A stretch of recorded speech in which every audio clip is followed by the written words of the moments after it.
Good morning সকলোৰে দিনটো শুভ হওক। আৰু মই এয়া উঠি এয়া পাকঘৰত আহিছোঁ চাহ বনাবৰ কাৰণে। আপোনালোকে চাহ পানী খালে নে? চাহ বনোৱাৰ আগতে পানী অলপ খাই লওঁ। পাপাক ক'বা যোৱা।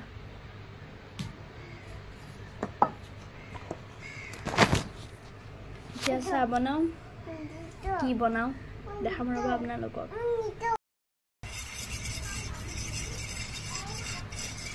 ইয়াতে কণী, তাৰপিছত গাখীৰ লৈছোঁ, এনেকৈ ফেটি দিছোঁ অকণমান।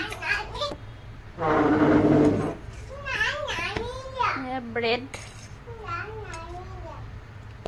বেছি সময় নাৰাখিব, ৰাখিলে বস্তুটো হেৰি হৈ যায়, কোমল হৈ যায়, ভাগি যোৱাৰ চান্স থাকে।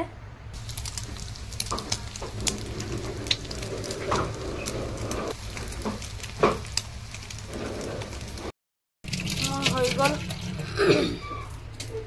এয়া লাষ্ট এখন আছে, এয়া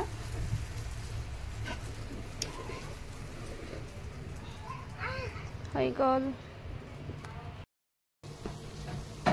এইফালে মোৰ কাৰণে লাল চাহ পাতি দিছোঁ। মই এতিয়া কেইদিনমানৰ পৰা লাল চাহ খোৱা কৰিছোঁ, ইমান গেষ্ট্ৰিকৰ প্ৰব্লেম। এইফালে গাখীৰ চাহটো হৈছে আৰু এয়া মোৰ চাহ পানী হৈ যোৱা লাল চাহ, এইটো গাখীৰ চাহ। আৰু মই ৰখি আছোঁ হাজবেণ্ডক, মোক হাত ধুব গৈছে। তুমি ক'ত বহা? আমাৰ ল'ৰাই বহিব, মূৰা আনিব গৈছে। এইটো নোখোৱা, কি খাবা?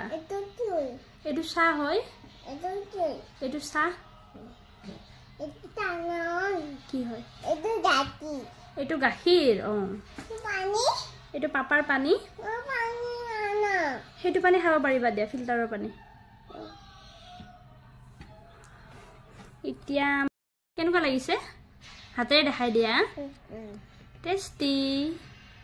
ভিডিঅ'টো সম্পূৰ্ণকৈ চোৱাৰ বাবে সকলোকে ধন্যবাদ জনাইছোঁ।